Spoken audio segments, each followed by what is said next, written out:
Joining us now on the WIP Afternoon Show, Mr. Daryl Morey. Thank you for joining us, Daryl. What's up, Spike? Hi, Jack. You got it right. There you Hey, go. Daryl, how you doing? I'm driving, if you can believe it. I'm driving to the DMV because haven't been there, and they're gonna pull me over. So I go from Paul George's press conference to the DMV, or whatever you call it in Philly. No, it's DMV in Philly. Do you still have a Texas driver's license? No. I'm all Philly. You know that. Okay. I'm expired, so I gotta Can't have that. Yeah, I would not want that. So. Well, thanks for joining us on such a big day. Of course, the Sixers introducing Paul George. Now that the offseason's obviously not over, but it's mostly there. When you look back on it, are you happy? How do you feel? How do you feel like it went?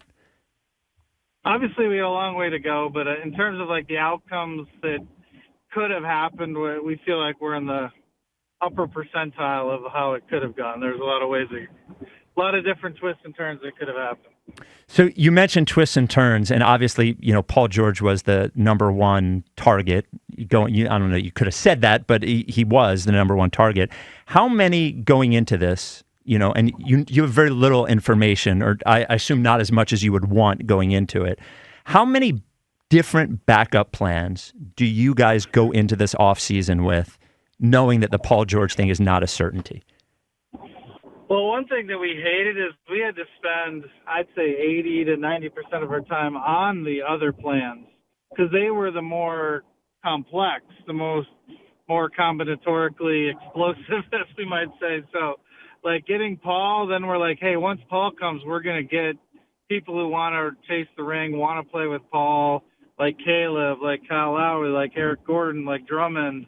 If we hadn't gotten Paul, I think we would have gotten some of those guys, but they obviously a big attraction was to come here and win a ring with Philadelphia. So again, you're not given league rules. You can't talk to Paul George and ask him beforehand what's going to happen. So as you're rolling up to the house, to his house for that big meeting, I assume you know a little bit more at that point, given other things that had happened. But I guess going into free agency, what did you think the likelihood, could you put a percentage on it, that you thought the likelihood was that you would get Paul George on the Sixers? Yeah, I don't have an exact percentage, but it was definitely less than half. I think it was material, though. Obviously, it was. He came here. We felt good about our chances, but we internally thought it was definitely less than a coin flip. Just because obviously he's leaving a great team in LA, has ties to LA, and then it's not just about LA though. He had a lot of other options, a lot of really great teams recruiting him. A lot of them. That were, I was speaking to his agent. They had 7 teams that were willing to give him the full contract, either by trade or outright in free agency. And so, he had options. And the fact that he picked Philadelphia is really, really cool, but for sure was not a given. Well, and you had mentioned before that, the smallest things can sway a player to go from one to the other, and you can't even account for all of them. Honestly, him telling the story of the story that Dr. J told in that meeting made me want to go play for you guys. Like, it seemed like little things like that can make a big difference.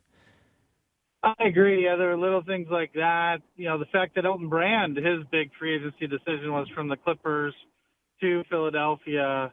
The fact that his best friend in the world's number in college was 76, if you can believe it. Like, there was just there's all these little things that you never know. Obviously, the video he talked about on his podcast where we had a bunch of Philadelphia icons talking about it and talking about how he could be Moses Malone, the final piece to the puzzle. Again, only Paul knows what eventually made the biggest difference. Obviously, the biggest difference was Joel and Tyrese. But I think after that, it is a lot of little things, as you say. So one of the big things that allowed this to happen was Tyrese Maxey, you guys not signing him to the extension last offseason and waiting until this offseason so you could sign Paul George. How does the conversation go with Tyrese Maxey, and he's represented by Clutch, so that's Rich Paul, and telling a player, wait till next year, and with the risk, obviously, that he is looking into the future. He could get injured. He could have a bad year, whatever. How do you get him to do that? Because it seems like such a major piece of this happening.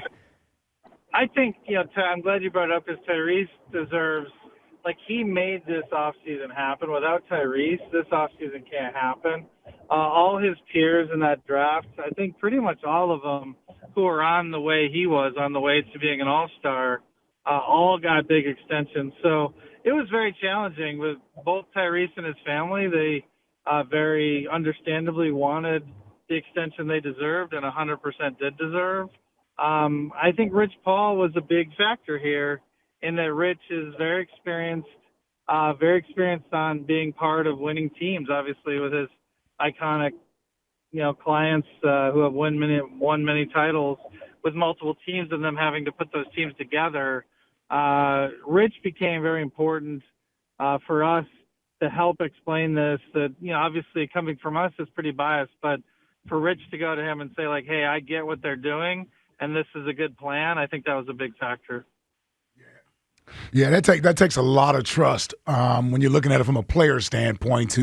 Like you say, he may envision being here for a long time or what have you, but you just never know once you get on the court. Health, all that stuff comes into play. So that was certainly a lot of trust on their side, and then you guys obviously made good on it. I like what you've done this offseason, Daryl, when you look at the pieces that you brought in to fit around Joel Embiid and Tyrese Maxey to go along with Paul George as well as your three centerpieces. I'd like to get from you sort of the vision of how you see this team playing, the parts that you put together and bring in Eric Gordon here. You brought back Kyle Lowry, some of the other guys. You talked about Caleb Martin. What type of team can we expect to see this year from a playing style?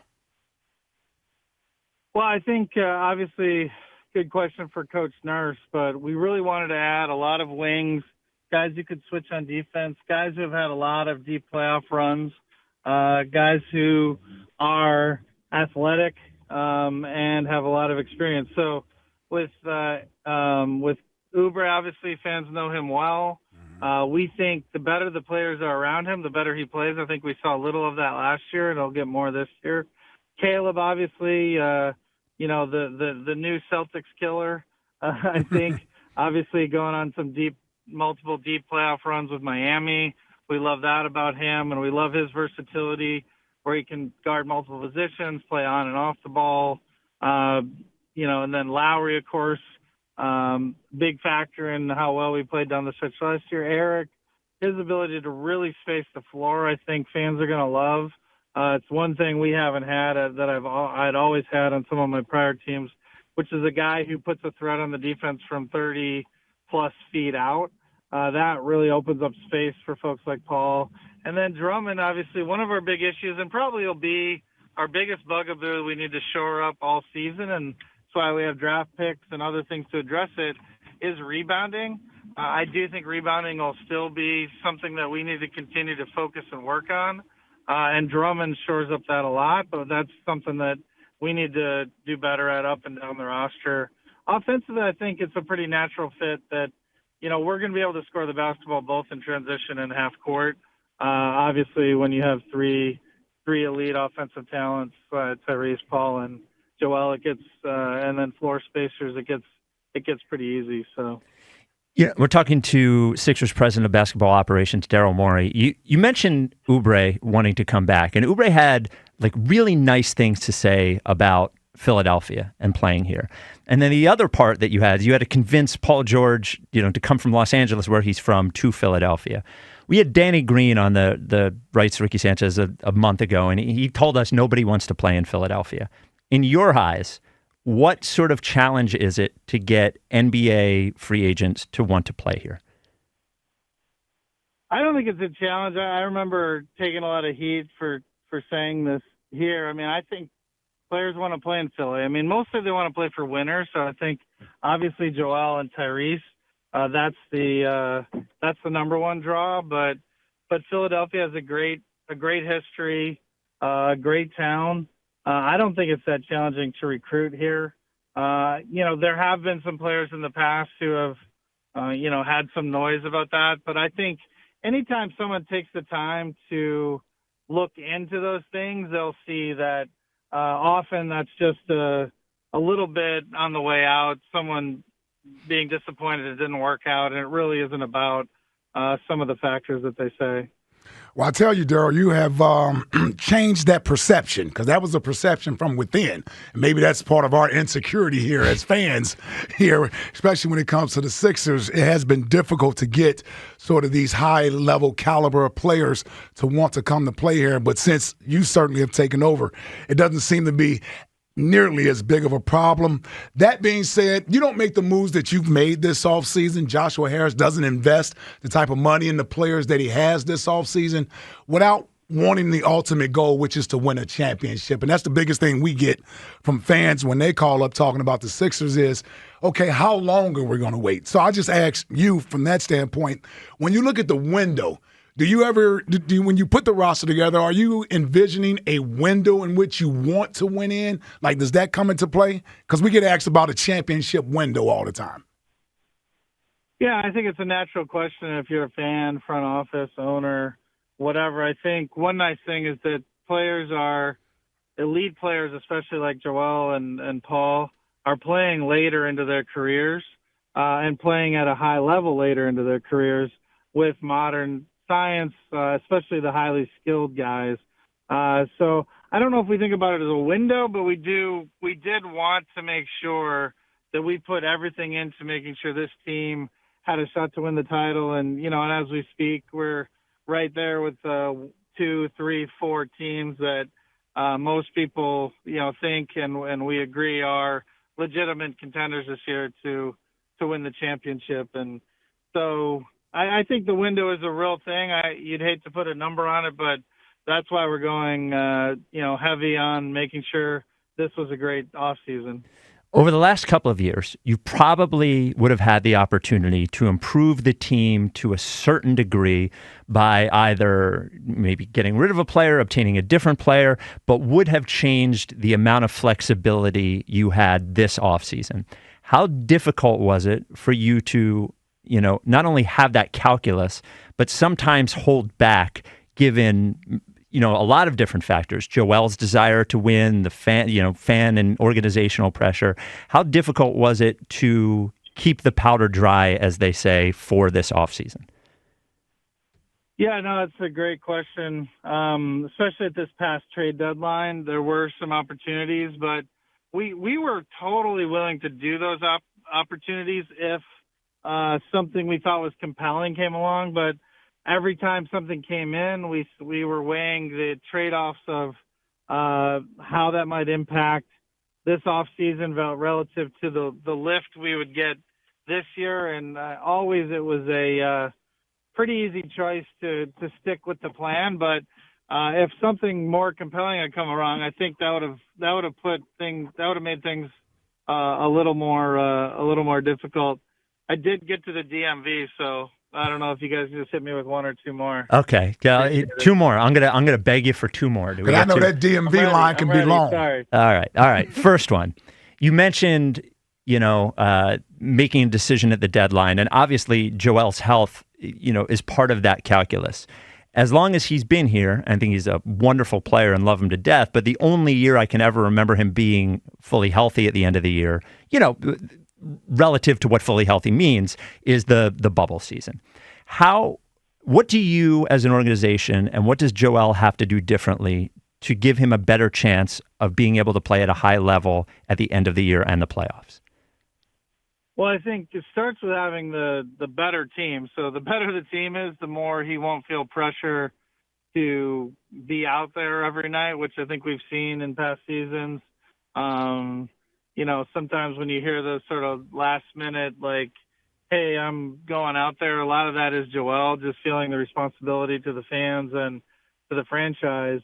And I would say the other thing is Simon and his team putting together a plan. I don't think we'll see him out there on many back-to-backs or 4 and 5s.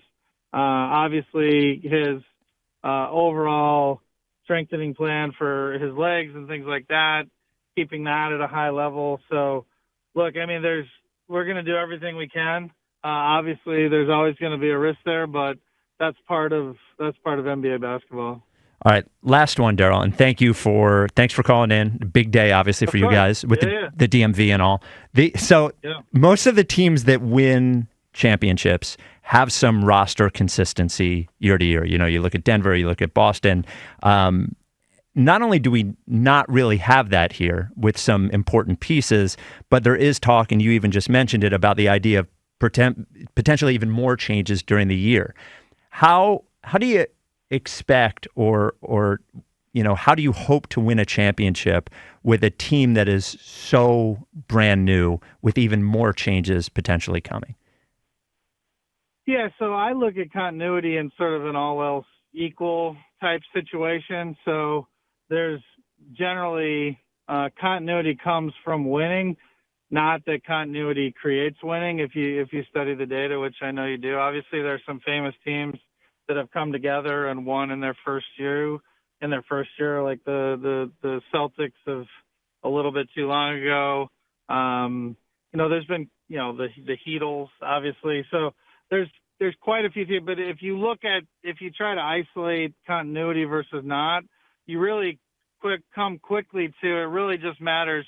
Do you have the best players? Because 82 games is a long time to get continuity. So really have the best players. No one's worried about USA Basketball's continuity winning in Paris right now.